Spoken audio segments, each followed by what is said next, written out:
So riding today, we're here in Sydney, Australia, at Sydenham Station, just behind me. We're riding to see Jesse Coyle, fellow YouTuber, says inspired by some of my content over the years. So we're going to interview Jesse and ask him what he found helpful from my content, what's his story, what's the deal, and hopefully that inspires you elsewhere to get on your bike, get on the lifestyle.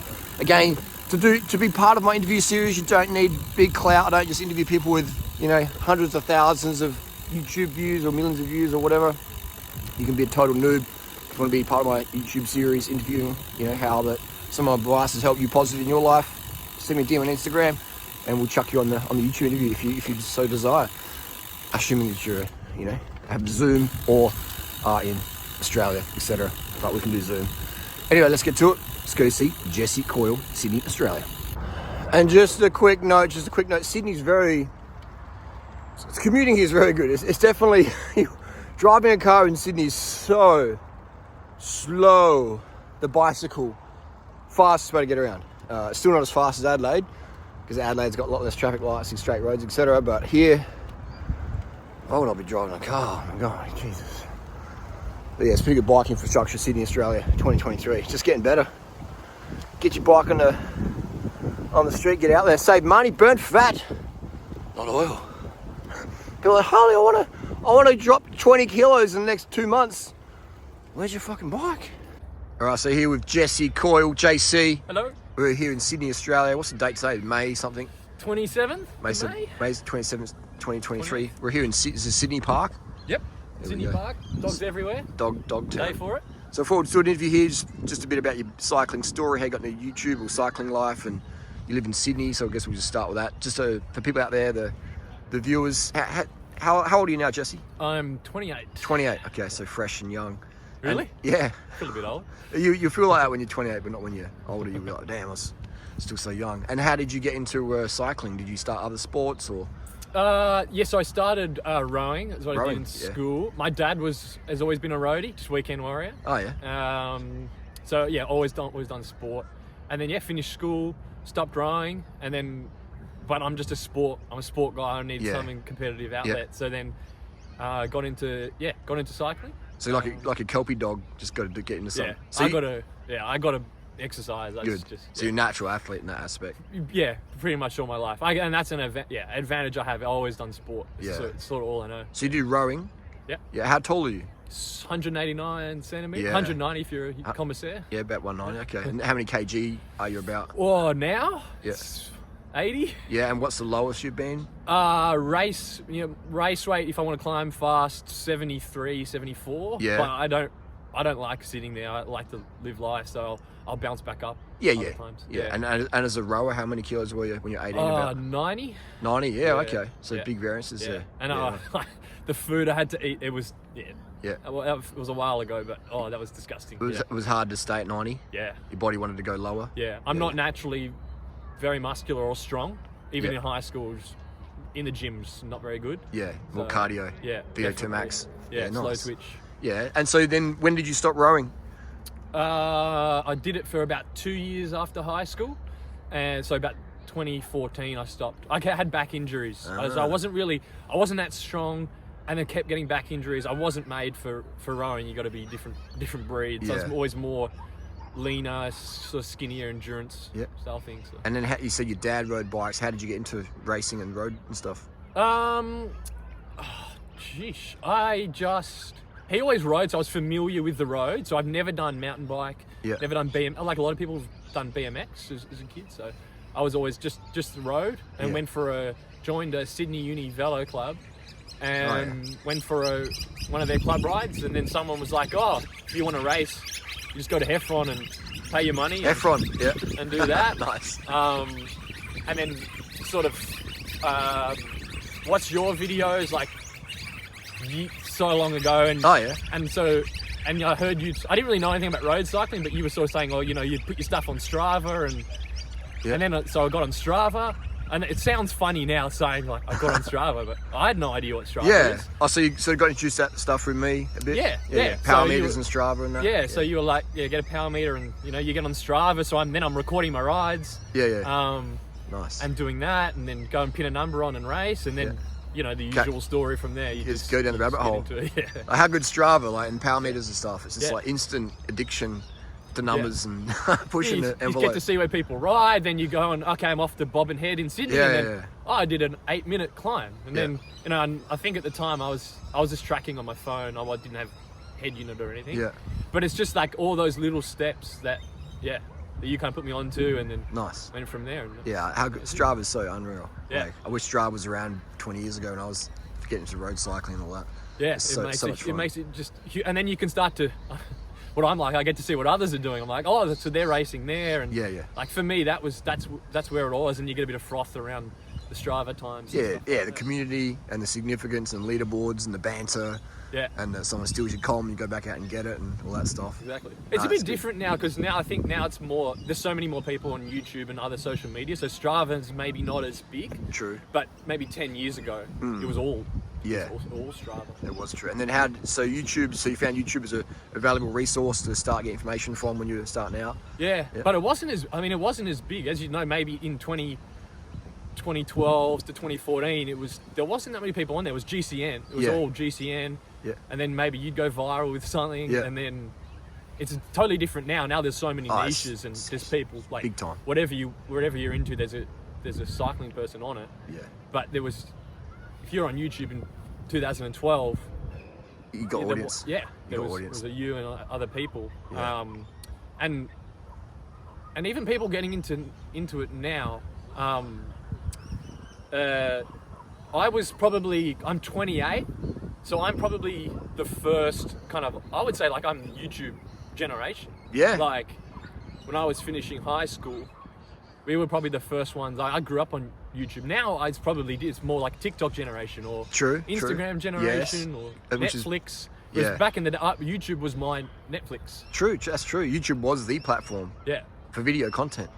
That's true. Do you reckon I guess it still is, but it's so much more competition with other stuff now. I'd say now people's audience is going to like 15-second videos on TikTok, probably making them dumber versus sitting down watching like a 10-minute or 30-minute video tutorial on YouTube, like your gen would have done. Now it's like TikTok, very basic stuff. Yeah. And it's more fun versus quality information. Yeah. So that's probably the biggest. Like, I've spent so much time on YouTube before I even made a video. I've only been making videos for like barely a year. Actually, not even a year. What inspired you to start making content? I'm a fucking opinionated. Yeah. And I saw everyone else. Yeah. So many other people were just putting out opinions, and then as I sort of matured and that's how got into sport. And then I did sports science at uni. Oh, yeah. So I did all that, and then I finally, like, probably should have done it earlier, but I finally kind of realized that I had an opinion that was worth sharing and information that was worth sharing. And then with Chris, he was making videos, and I was riding with him, and then I was like, oh, fuck it, all right. Yeah, it's good. It's great, man. It's good to see you on there because you got a very good way of presenting. It's very sort of professional, but you're also very, very down to earth. So you got that perfect mix of like professionalism, but being down to earth and relatable. And you also speak in a language that everyone can understand, even the international audience. So it's great. You provide great value. Yeah, well, that's the thing is, it's even if you're picking up on similar things like, how important carbohydrates are for performance or things like that, is people will be attracted to different ways of presenting it. So I think it's good to have different people presenting things differently. Yeah, I feel like I can provide that. That's really good. I think it's so valuable. It's so valuable. It's because there's so much misinformation out there for noobs. Yeah, it's important for them to get the right truth. If you were starting again from, if you had a twin brother or someone starting today, what advice would you be to them if they want to excel their fitness level on road cycling? For cycling. Have the straightest line to success of fitness and getting leaner and, just the right way. Get on Strava, get a power meter, carb up, but it depends on what. It depends on what does that even mean? Because it's like if you want to get into racing and you're trying to go pro. Yeah. No, just fit. Yeah, just a fit dude. Cat 2, maybe Cat 1 fitness. Just ride a lot. Start commuting. I have commuted a lot. I work from home now, so I don't have to commute at all now. But I've done a lot of that. Yeah, I've just ridden Rack up some foundation miles. Pretty much. It's just if the one thing I'd say I see is people don't ride enough. It's like they get into road cycling, especially if they're a bit older, and then they don't have as much time to train, so they never build that endurance foundation because they've only ever done 8 to 10 hour weeks max. Yeah. And so that's probably the biggest thing is if you can find it in your life, whatever stage you're at, to have 6 months to a year where you're just riding pretty much as you can handle and recover from. I agree with that. You're not going to know how fit you can get until you've had that. I'm lucky I've had that. A lot of people don't. Yeah, that's true. That big foundation base. Yeah. You know, like, I mean, me and you, we've got hundreds of thousands of Ks in our legs, you know, and that's just over years and years of training.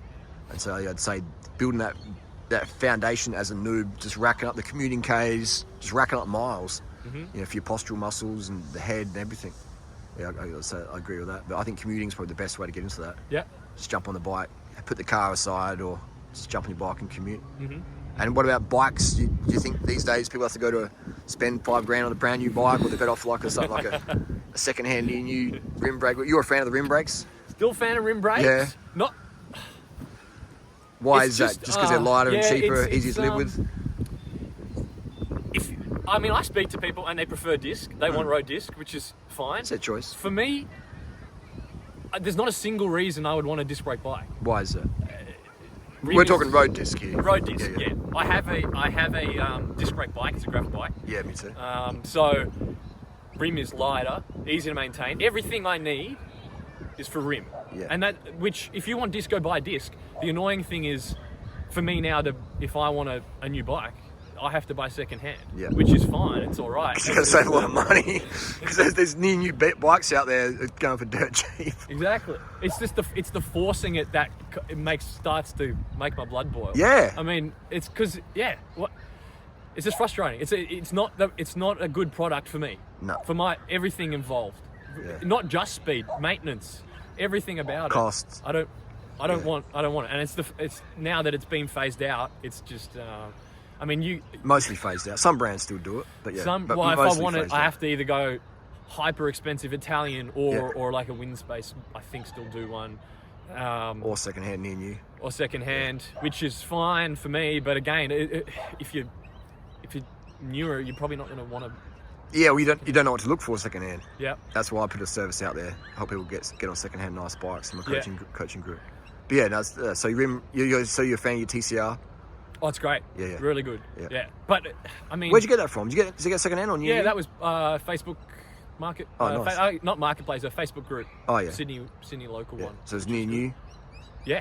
It was, but it's like a 2017. Something like that. But it looks, there's hardly a scratch on it. Yeah. And the TCR has barely been updated. Yeah. Like marginal updates. There's no updates really, man. Like, even I'd say from 2009 to 2017, like I've ridden them all and I can't really tell much of a difference, to be honest. Yeah. You know, if you put the same group set and same wheels on the frame, I can't tell. Yeah. You know. I've got modern wheels on, obviously. Yeah. Heaps of wheels to pick from. That's the other thing. If I go disc, I've got like 4 sets of carbon wheels. Yeah. That'll be useless. So it's just. And my gripe with road disc is they just don't feel as fast and nice. You know. You feel like you're on a gravel bike. We'll see why I've never ridden a road disc bike. I can't even. Yeah. I have to take your word for it. Yeah. I've never. You definitely have to do it. It's just so much more sluggish. It's like. It's like wearing a condom, I say. It still feels alright, but it's not the same, mate. You know? Yeah. Okay. But no, rim for the win. Yeah. And so you came to Adelaide for a little bit. What do you think of Adelaide? Adelaide, probably haven't spent enough time in Adelaide. Went for the Tour Down Under, I think 2021. Yeah. Did a week riding there, training, and then managing at the Tour Down Under. Yeah. The riding's better. That was with the Nero team, Chris's team? Yeah, with Nero. Yeah. It was good. I love Sydney. You're kind of like, Sydney versus Adelaide. I'm like, if I was coming from overseas, Adelaide, don't go to Sydney. It's too expensive. Yeah. But you got your family here and you lived here. Yeah. So family's here. Sentimental here for you. I'm comfortable. Yeah. I got everything to set. Yeah. But if I had to... Excluding that, if you had a choice, let's say you're coming from USA and you're like Sydney versus Adelaide, forget the fam and the sentimental, where would you go? Well, I'd go Queensland somewhere. Really? Yeah. Queensland. Well, it's warmer. Yeah, form. I'd say that means you haven't spent enough time in Adelaide. Probably. Well, Adelaide gets addictive, man. Like once you know all the gravel roads and the climbs, and it's nuts, man. But riding is I think, but that's where we're different, because I think for me riding is like, it's training, exercise. Yeah. And then I race, and there's plenty of racing in Sydney. Yeah, I'm not really a hobbyist, or to be honest, I don't even love riding that much. For me, it's like a competitive outlet, and I can tick that box in Sydney. It's like, fair enough.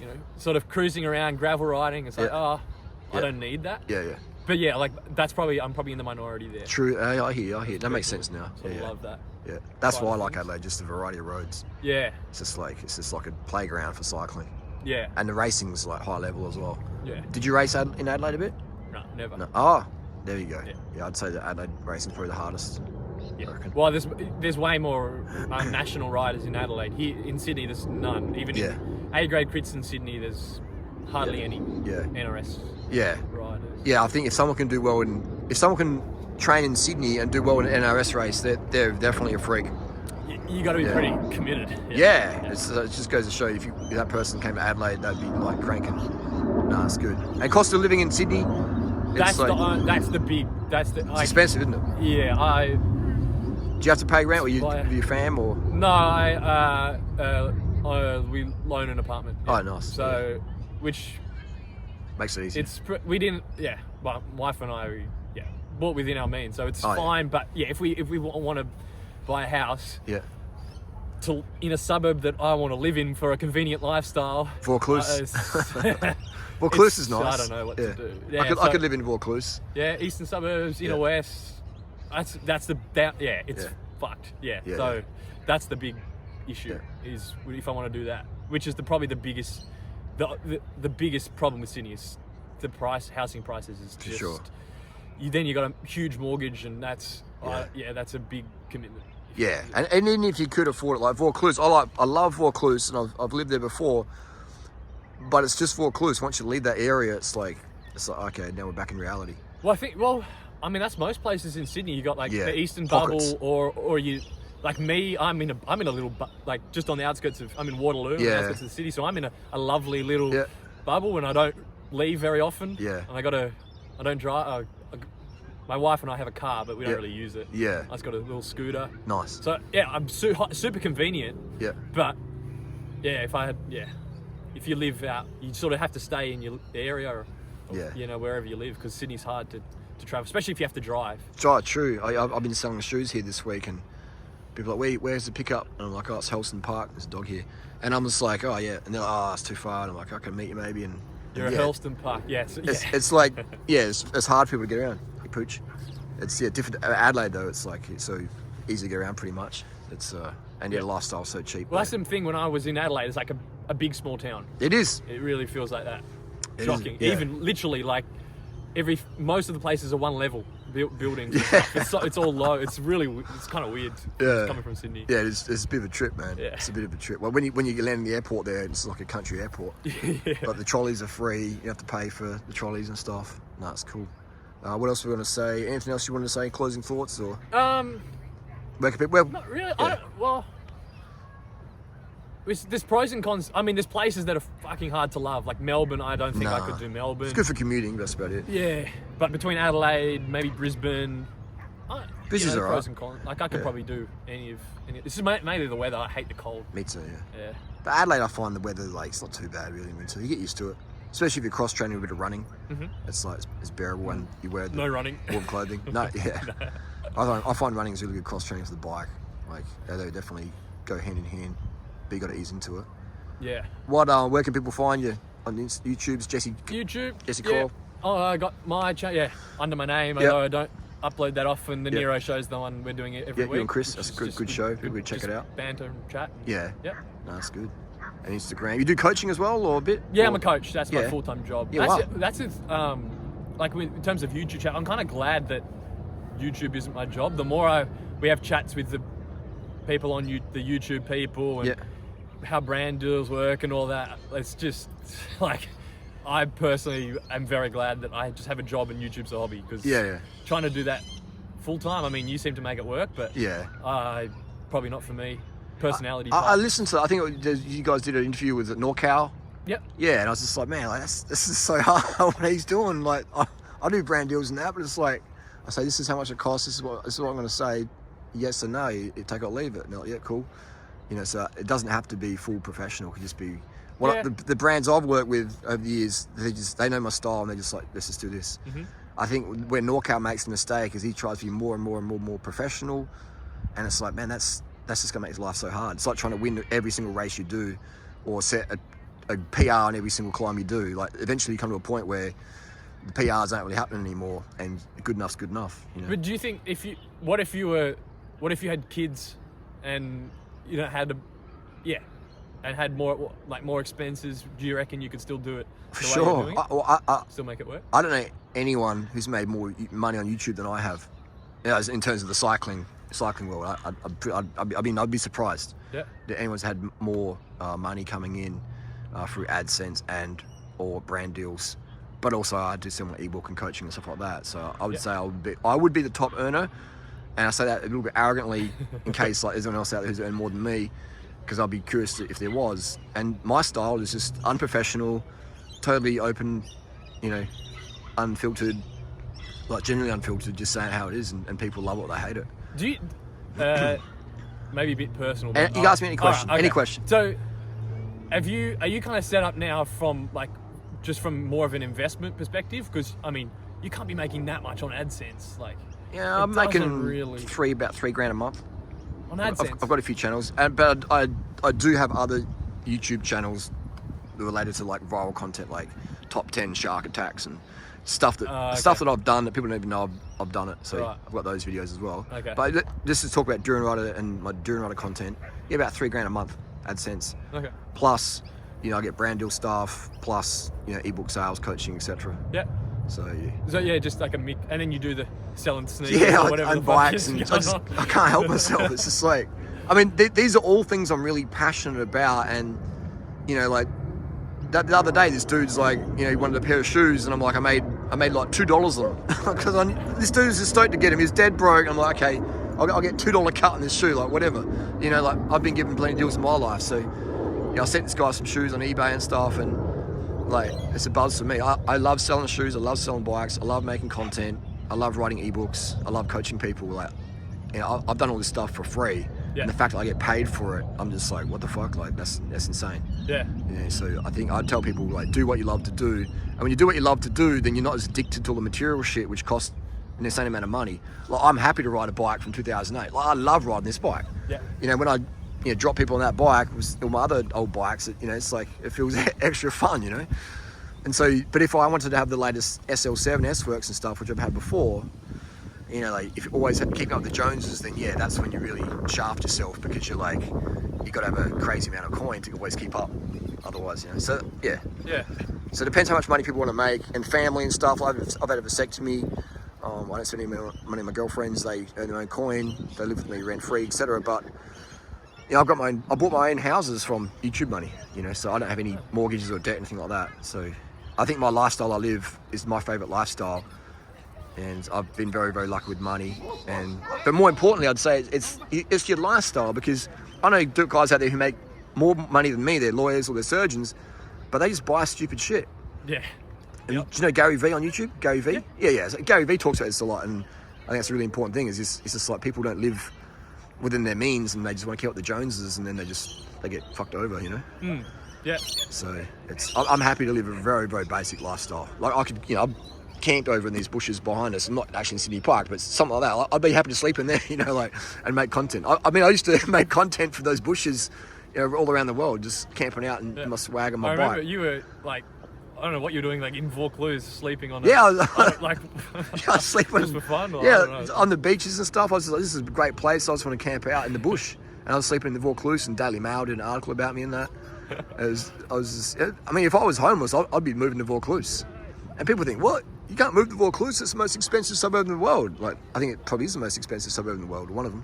Mm. But you can live there for free if you like nature. Yeah. There's showers, there's toilets, there's Coles, and you know, clean up after yourself and go for a swim every day.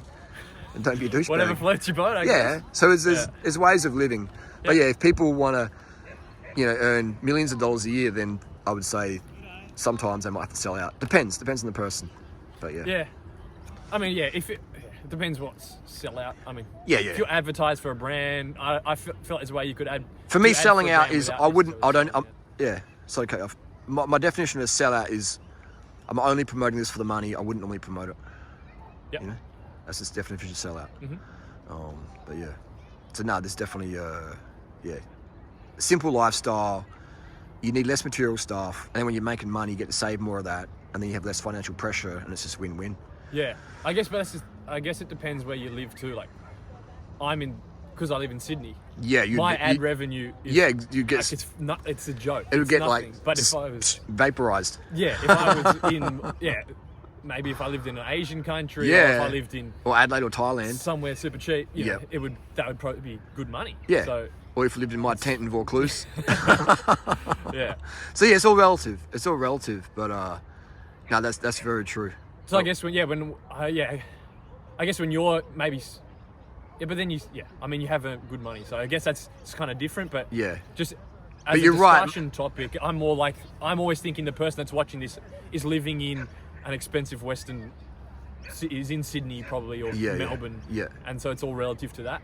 I think the more material stuff we want, the more we have to sacrifice our time and ethics, assuming we don't have money to start with from family or whatever. Mm-hmm. You know, I've got friends who are like minted from family, or they fly in private jets. You know, I know a girl from Mexico. She would fly to my event in a private jet, you know, like with a dad on business trip. I'm just like, holy shit, that's some crazy money. And hanging around people like that in New York and stuff, and Mexico and all that, it's taught me a lot about money, and although it's fun, it won't buy you happiness. Mm-hmm. And some of the most depressed people I've ever met were the most wealthy financially. Yeah.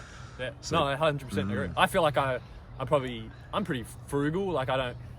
Yeah, you appreciate simple things. With money. Yeah. So I make it work in Sydney, and but you have to. Otherwise, your money just as you said. It's like you like flash, but you don't live for it. Yeah. You know, you're happy to wear shoes with some marks on them or whatever. You know, I see people in Sydney, man, it's like the thing's brand new every day. Yeah. It's like, man, that must cost so much to live, and they don't look so happy there. Yeah. Anyway, but the cocaine use in Sydney is pretty big. It's Coke City here. But anyway, that's another thing as well, is like people talk about cycling and it's just performance, and that's important as well. But for me, it's all about your lifestyle as well. Yeah. And the bicycle for me is like an ultimate teacher of things that work for nutrition and sleep and hydration and mentality. Mm-hmm. They all cross over. But I guess that lifestyle message, like, it's because we're all like, whoever we're talking about in cycling, just the cycling stuff. There's not, unless you go out and search for it, you're not really going to find like lifestyle messages inside any of the cycling stuff. Unfortunately. So yeah. I guess you're probably one of the rarer ones that mix it in a bit. And yeah, because that's what helped me a lot. It's just like the attitude. Even like guys like Lance Armstrong, I'd read their books. I'd go watch Lance race in France and stuff, and train with him here in Adelaide, in Adelaide on the back, and have a chat with him and that, and just feeling that vibe and talking to some of his teammates and stuff, and just feeding off that, and just start understanding why people do certain things. Mm-hmm. It's sort of hacks of life. And simple life is my conclusion. It makes me the most happy. Yeah, helping people out. Definitely. Can I ask you something? Anything, man. Any questions? So a lot of people, because on the Nero show, people are like, get durianrider on as a guest, and then we're like, it'd be interesting to chat with him. He's got interesting takes and stuff I've got from you. Like, you were the first one I saw you doing the sugar water thing, which I'm like famous for the sugar water thing. I'm like, I just stole that off durianrider and explained it better. I stole it off Dr. Ferrari and the Kenyan runners.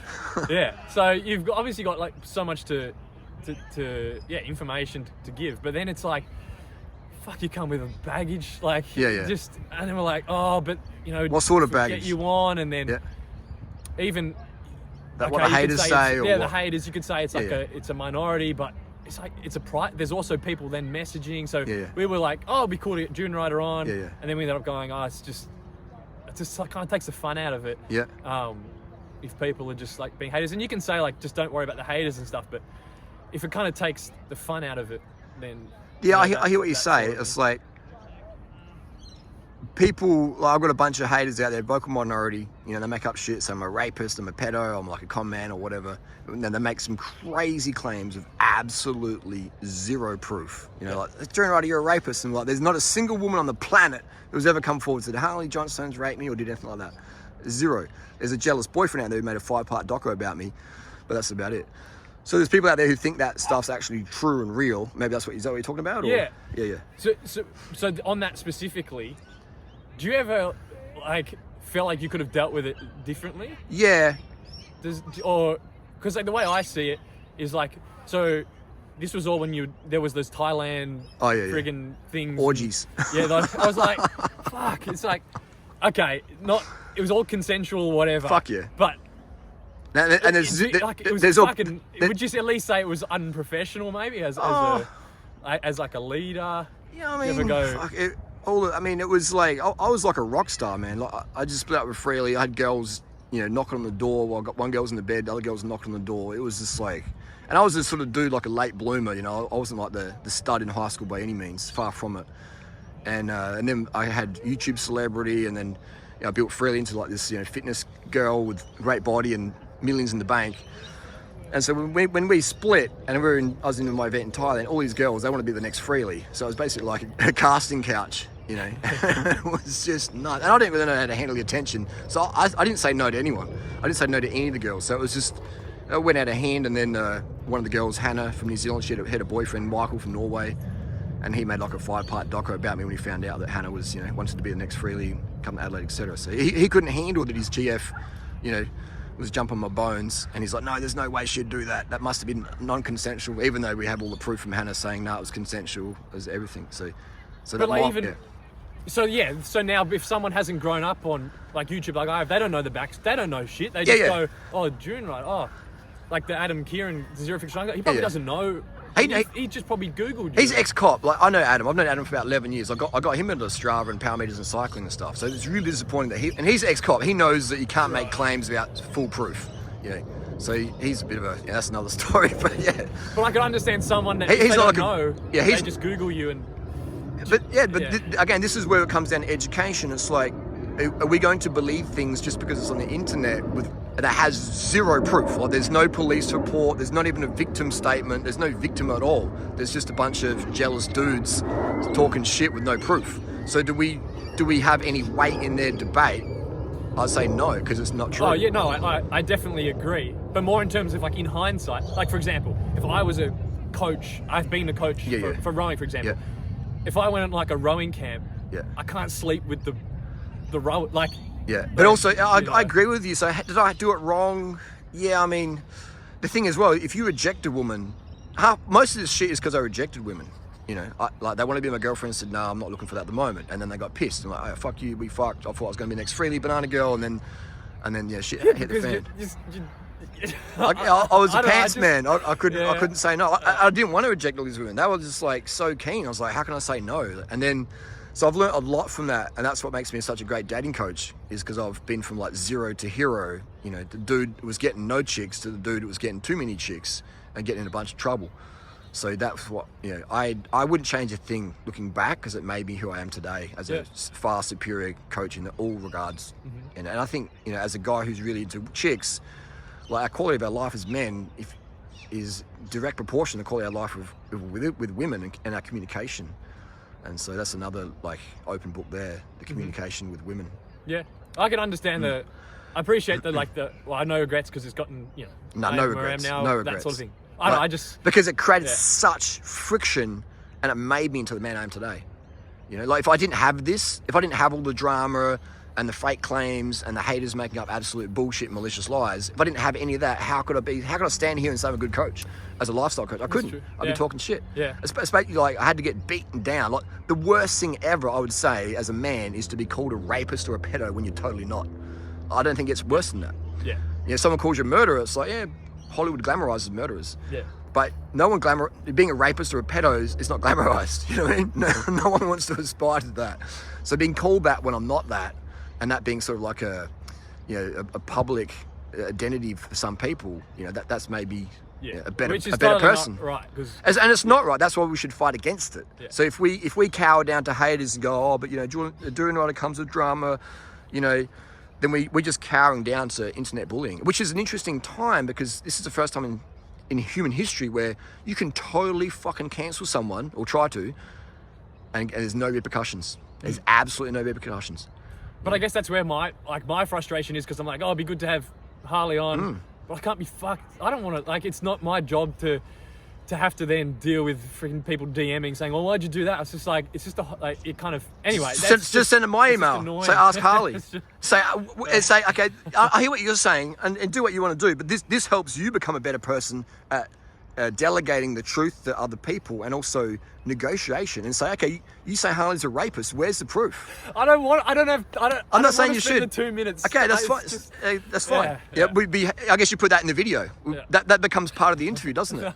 So then there's no discussion. It's like we cover that in the interview, and if anyone ever emails you, it's like, dude, we covered that part in the video. It's like when people say, how much are your shoes? It's like the price is in this title. But I hear what you're saying. Yeah, I hear what you're saying. But I find it all interesting. I have no regrets because I definitely could have done things better by not having the boyfriend find out. But I was honest. Freely said, who did you fuck in Thailand? I said, yep, Hannah. And then went to shit from there. So I was honest, and I shouldn't have done that. And then Hannah's boyfriend Michael found out, and he just and then went to shit from there. And then Vegan Gains jumped on the wagon, and it was just a shit show. So the funny thing is, it's the people I've helped out the most in their life ever were the people who turned against me. So, yeah. But I feel sorry for those people out there, because to say someone's a rapist when they're not, and to put that lie out there, that would have some pretty heavy shit on your heart, I reckon. Because that's the worst thing you could say about a guy. Call him a rapist or a pedo, and it's totally untrue. I mean, it's pretty black and white. Have you been convicted of rape? Then you know. So not even convicted. Not even a police interview. There's not even a woman saying it. You know what I mean? There's not even a woman saying it. It's a man saying it. I don't get. Yeah, I can understand. Oh, I don't like Harley. Okay, sure, but if it's not true, it's just not true. So that's why Adam Curran from Zero Fiction Cycling cancels himself as a reliable source of information, because he just believes shit on the internet. He doesn't do any homework. So if I'm thinking, if you're Mr. Chain Wax Testing, then if you can't even get that right, that Harley's this or that, how the fuck are you measuring power on your chain wear tests? It's a shame. I've read his reports, the chain waxing stuff in the past, and I thought he did a good job. So then it's and now I'm fucking these two are at it on YouTube. I feel sorry for Adam. I've got no hate for Adam. I feel he's got some mental health issues, to say someone's a rapist when they're not. And here's the thing, he didn't even go into the debate about his product. He just went totally ad hominem, durianrider's a rapist, don't listen to him. It's like, well, what about your chain testing, bro? Let's keep it on topic, all right? Whether I'm rapist or not is irrelevant to the discussion on chain wear, Or if you're not a Harley fan, just leave it. Well, I don't understand what's because I was calling out his bullshit on his website. It's full of mistakes. His data's not reliable. He caught out for lying, so he's not a valuable source. I would say he's the worst of the cycling industry. He's the first brand that's using social media defamation to try to cancel someone that critiques the brand. It's a bit like, the CEO of Giant calling Mike Signard a rapist or a pedophile because, Mike Signard from Specialized critiques the new TCR. And instead of addressing the critiques from Mike Signard, the CEO of Giant says, I heard that Mike Signard's a rapist. I've got no proof, but there's some internet website that says so. It's like, some people might believe it. It's like, hang on, you didn't debunk the argument. I haven't looked at I thought he did good testing, but I haven't looked at any of the... No, well, because he had a pretty... Yeah. I asked him for a debate. He won't debate me. He won't debate Hambini. He made racist comments to Hambini, to me. And I was like, okay, well, let's have you on my show and let's talk about that, Okay. And then the next day he writes me, I don't want to be on your show, blah, blah, blah. And I was like, okay. And then he must have Googled. Did he? I mean, he would have. He's not dumb, man. He's ex-cop. Yeah. He knows what's going on. If you were a cop, you would. And now he's anti-cop. You would know he spreads a website that's anti-South Australian police. So, and he spreads a website that's anti... I don't know how you get yourself into Adam's wife's a doctor, and he spreads a website that's anti, COVID stuff and all this stuff. And it's like, hang on, you're spreading the very stuff that your wife is working towards every single day. And then Adam Curran's slamming the heck out of Absolute Black's wax. And he sells it.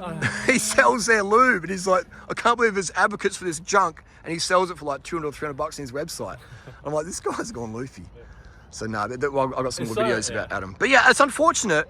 Because I just want to talk bikes. Me too, man. Me too. You know, and the victims out there aren't me or you. Like, I still make coin. My life doesn't change. But the noobs out there, they miss out on their good content. They miss out on believing what I'm saying because, but maybe Harley's this dangerous predator, so I won't eat more carbohydrate. I won't go to bed at 8 o'clock. I'll just suffer. It's like, so we don't lose. The noobs lose. You know, like my lifestyle's just gotten better and better since, 2017, etc. You know, I've got more money than ever before. I get more views than ever before relative to all the competition that's out there. Like, I'm feeling better than ever before. My life's, I'm the better person than ever before. I don't lose by people trying to put hate on me. Who loses is the audience, the noobs out there. So that's who I feel sorry for. Yeah. I guess that sort of echoes my point. It's just more of a shame and a bit of a frustration. That's why I fight against it. Yeah, that's why I say fuck the haters. The haters need a big hug. Adam, Kieran, all those people, they need a big hug. They're not getting the love they need. We need to give it to them by just being ourselves and putting the truth out there. So if people want to make big claims, they can go provide big proof. Mm-hmm. Otherwise, we just can't take them seriously. Yeah. And I don't think they deserve any airtime. So that's my take on it. Any other questions? Yeah, you can ask me absolutely anything. I'm a fucking open book, man. No, don't think so. Yeah. That's what I like. Like, people might say stuff, and I'm like, well, let's do a live debate then. Like, Adam Kieran won't live debate me. But people, there's websites about me, they won't live debate me. No one will live debate me who's a harsh critic. It's like, that's suspicious to me. If you've got an edge against someone and you won't do a live debate, why is that? What are you hiding? That's my take on it. So, yeah. And then it's always with and then the Phil Gaimon thing. Yeah. And it's like it seemed like it was just a beef over. You said he was on a Chinese carbon frame and he either was unaware of it, he was aware of it, or was denied it, and then it turned into he got busted lying. Like Phil's. I'm glad. I think Phil's a good guy. Like, I think he's he got burnt by. He was a natty athlete for many years. He got burnt by that. And then, say he turned to the dark side afterwards. But that's my opinion. But I'm glad he's out there, and I think he loves riding. He's a fan of rim brakes. Like, we have a lot of similarities. But my issue was that I said to him, I don't believe that you're natty, and he just lost his jelly beans. Yeah. He does that shit to other people. He's like, that person's a dope, and I'm like, well, I think you're on the good shit, bro. And he just totally lost his shit. Yeah, okay. Because that day we rode up Norton Summit. Do you know Guy Calmer? Yeah. Yeah. Like, look how easy he dropped Guy Calmer as well. Yeah. I've said, like, Guy, like, even at the top, Guy looks at me and goes, what the fuck was that? He does, yeah. That was mutant, bro. I've never, ever seen anyone do that, ever. That was fucking mutant. It's not out of the realm of humanly possible, but it's insanely rare. If it was natural, that's very like the VO2 max you have to do that is like Cadell spec. And it's in January, so after his winter, and he's just got off a plane from like LA, he went to Colombia, so he's not even settled with the climate and everything. He's just like, let's rip the fucking climb. But there's still no way to. It's like, for me, it's watts per kilo. Like Greg LeMond said, fuck the doping tests. Watts per kilo is all that matters. But whether you can, I don't know, it's still a big. I don't know why, but it seemed like that was more. You just wanted to get into it the beef. No. He started it. Right. He called me a rapist that day on his YouTube stuff. Right. So it started off. I said to him on Instagram, I don't believe in natty, because I think there's this troll in Adelaide who sent him a Tumblr screenshot of mine when someone said, you think Phil's natty? And I said, nah, you can't push dope or watts as a natty. And so he sent that to Phil, and Phil's like, fuck off. If you ever see me on the street, look the other way. Don't ever talk to me ever again. And I was like, he had a total meltdown on Instagram in the chat. I'm like, dude, just relax, you idiot. And he just started roasting me on his YouTube thing, saying Harley's a rapist, blah, blah, blah. I was like, okay, you want to go that way? Let's go that way. Let's go that way. Let's box, bro. Just, So he grab the popcorn. Grab the popcorn. Just like Adam Kieran, like, you want to try and go that way? Okay, let's go. But how much of that do you do just because people enjoy it? I don't like it, man. Real genuine, I don't like it. Because the noobs out there go, oh no, but I'm going to defend myself. I'm not going to let people call me a rapist. Like, if you're going to call me a rapist, and I'm not. If I am, then fair enough, I'll own it, but I'm not. And so then I'm just gonna highlight the bullshit you're talking about. Mm-hmm. So when Phil says he's natty, I'm like, no, you're not, bro. I would bet my life. In my opinion, I would bet my life on it. He's not natty. That day up Norton Summit, no. And I've ridden with dudes on EPO, man. Like I've ridden with some of the king heads of doping ever, and even local dudes. You're like, I've never ever seen anything like that. Yeah. And I would say, is it impossible to do that natural? No. But so I don't know. Yeah. I would say it's extremely rare. Yeah. But not. But then, impossible. So then it's just like, well, is this speculation? Who could do that? So I hear. We have no proof. We have absolutely no proof of an opinion, just like Santa Claus, etc. But my question is, who could do that, Natty? Jay Vine. But he hasn't though. Yeah, I haven't kept. Yeah, I don't know. He hasn't. Yeah. For me, it's like, yeah, we've got the coulds, but no one's done it. You know, I mean, I've seen people go up Norton Summit and try and smash it, like Geraint Thomas and Froome and Valverde, and they haven't touched Cookie Man's time. And the day he did it was like a slight headwind. I even said to him, I said, dude, today's not the day. And he goes, I don't give a fuck, let's go. And I was like, damn, you're confident. And I'm doing like 450 watts in that first minute, and my legs were a bit tired. I'd done a few efforts that morning, but I thought, I'll give it anyway, have a crack, just lead him out. And he's like, faster. And the way he was talking, I was like, is this dude hold on to the car? Like, what the fuck? Yeah. But so his VO2 max to do his peaks. He could have gone faster though. It's high 80s. Yeah. Like 88, 89. And he's a bench warmer. He was like a fat kid turned rider. He's not even like a natural athlete like you. But they're okay. That's the thing. Like you're a natural athlete. There are natural people with a VO2 max of that. For sure, 100%. I had Norwegian kids. Yeah, I got tested at AS 78. You know. Yeah. But like guys like you are natural. But Phil, he's more like me. He was like he even says that he was the fat kid at school with shit at sport, you know. So for him to come out and top the best climbs ever and do it not even with a crowd or in a race, I'm just like, nah, I don't believe it. Fair enough. It definitely is interesting. And being friends with Tom Danielson, analyze, you know, like close with Tom Danielson, who's like, you know, who's up to date with the farmer life. So I just even Tom Danielson doesn't believe Cookie Man's natty, you know. So I just think, you know, I've got no problems with people using gear, but I think the clean tattoo, the clean tattoo, it doesn't, you know, hey, the clean tattoo for me is like, get rid of the tattoo, Phil. Put a cookie on there. Put a magic cookie tattoo on there. See, but yeah, no hate to Phil. I think he's good value, and I hope he's, you know, has a good life. But I think the fact that I called him out on my opinions of his nattiness, and he totally lost his shit. Even though he's made a career out of pointing the fingers at other people, as soon as someone points the finger at him, he just loses his shit and deflects it by saying, "You're a rapist." I don't have any proof, but you're a rapist. On the Nove bikes or yeah. So Nove, where does this stuff come from? Yeah. So what happened is like he lied about that. Like Nove said, "Yep, we get our frames from light carbon in Xiamen, China." Yeah. And Phil's like, "No, we don't. You know, they're like blah blah blah. You know, durianrider's a liar." And it's like, "Dude, your sponsor just confirmed it, all right?"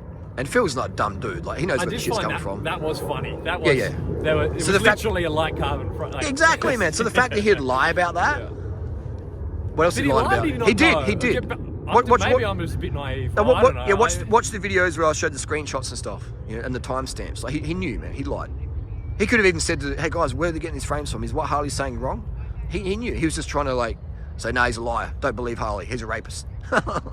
But his Nove even said, "No, it's the exact same frames." Yeah. And that pretty much I'd say killed Nove's brand because I never see them. They're good. They're good frames, man. Those light carbon ones. Mine's still going great. Yeah. They're killer, man. They're a good product. But it's proprietary seat post could be a problem down the track, but otherwise they're a really solid frame. You know. So, but yeah, that was interesting. But yeah, I've never ever seen anything like that. I mean, Guy Kalmer, he beat Freeberg and Cam Meyer about a week later in a crit in Perth. Yeah. You know, so that's the form he was on in a breakaway. Yeah. You know, on a disc brake road bike. So the fact that he just dispatched Guy Kalmer like a freaking banana skin. Yeah. Oh, there's no two ways about. I mean, it was freak. Rare of the rare of the rare in terms of watts per kilo. And Guy at the top's like, what the fuck was that? He looked at me like, what the fuck was that? And I was like, man, that was freaky shit. That was impressive, man.